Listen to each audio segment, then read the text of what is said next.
this is an intro to the system you're in. The system basically in Greater Anglosphere, Red Hippopotamosphere, or some of you call it Judeosphere. The system is a second-generation communist system. First-generation communists designed it, so we will call it second-generation communists. Leon Trotsky, that great pink rabbit, he didn't like first-generation communism because it wasn't revolutionary enough. And let me define that for you. Russia's still full of white people. Vietnam is still full of yellow people. Communist China is still yellow. They didn't like that. They wanted something more revolutionary. and so they decided to mix up certain elements of first-generation communists, whether it be active measures or activia merprenaccia, and in the English of the KGB, with some variety of different pseudo-capitalistic type things.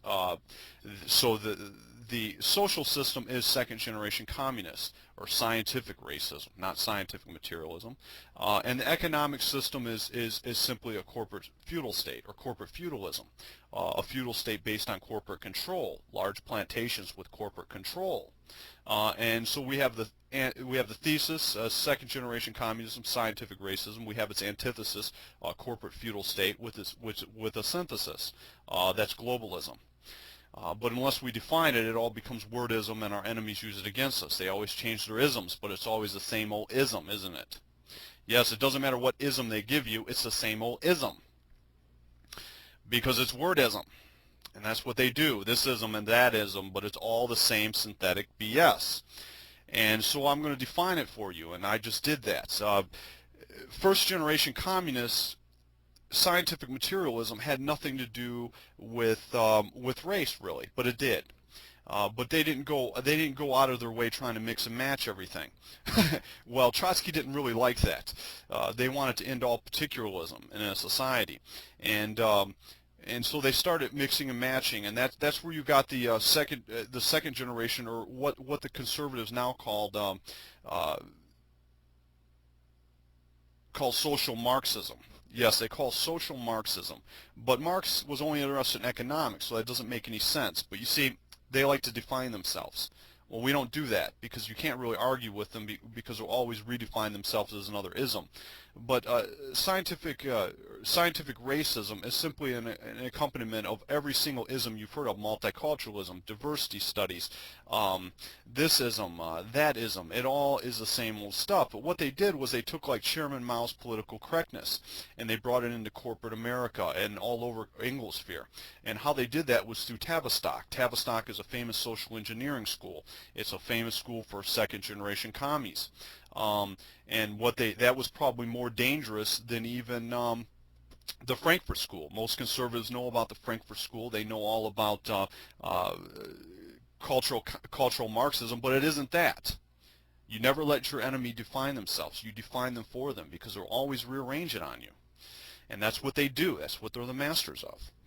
But Tavistock was something that Freud ran, and Freud was involved in that. And he was involved in bringing certain ideals from Marxism, from active measures, from psychological warfare into corporate America, as well as the churches and stuff like that, because this stuff permeates everywhere. And they did this after World War II. They also, of course, you have the famous Frankfurt School, which designed a lot of the social engineering programs and everything else. But that is all second-generation communism, or scientific racism. And it means it's a wide collage of every single experiment that they thought would work, from Chairman Mao's political correctness to so on and so forth. And the economic program, the reason it's so radical is because of basically how damaging it is. Again, their idea was to destroy particularism, destroy anything unique about any tribe anywhere. And they did this through a pseudo-capitalistic system, or a system that looks like capitalism on a shelf simply because it has a stock exchange. What is not a free enterprise system? Maybe if you're in some parts of technology or some parts of financial services, there could be some free enterprise there. Yeah, it's a mixed bag, but it's a feudal state based on corporate control. And that's what they've done, and it went globalism, and everyone knows how damaging it was. Many people talk about it being damaging for white rabbits or for our race, but they have no idea how much damage is done all over the world. Every other tribe that you will talk to, if you really travel, whether it be in South America or the North American Indians, or even to some of the Chinese, many of the Chinese that live outside the city, they don't like it. Is very damaging. It's a very ruthless system, and it has done a lot of damage, but it's on its last legs. But that is an introduction to your system. It's important to define something if you're going to have any type of hope to discuss it in a formal way, or to even know where it comes from. But most conservatives call it a social Marxism. It is not. It's second generation communism. And they say that because they have a 401k plan, they like the stock market, and they don't see anything economic damaging about that. But a feudal state based on corporate control is extremely damaging because it's a two-pronged sword. And yes, they also took it into religion. You know, they have the three spears there: religion, corporate or business, as well as the social engineering and government, society and education. But that's basically in a nutshell what it is: scientific racism, and it is on his last legs.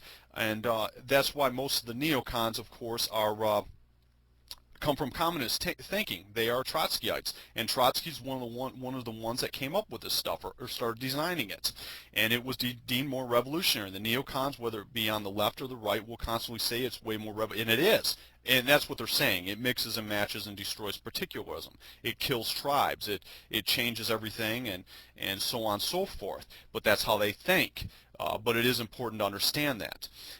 In our programs, we never go into wordism. And if I do hit an ism, I'm going to define it in absolute so you know where it comes from, what it is. Because white rabbit thinking is the antithesis of wordism. Yeah, wordism is a byproduct of the pink rabbits and the red hippopotamus. That's chaos, because it always changes on you. It's always a different ism, but it's always the same old synthetic BS. Yeah, if we're going to deal with BS, it's going to be good organic white rabbit BS. The big tall fish tails that we understand where it comes from. None of this stuff. But that's your system in a nutshell.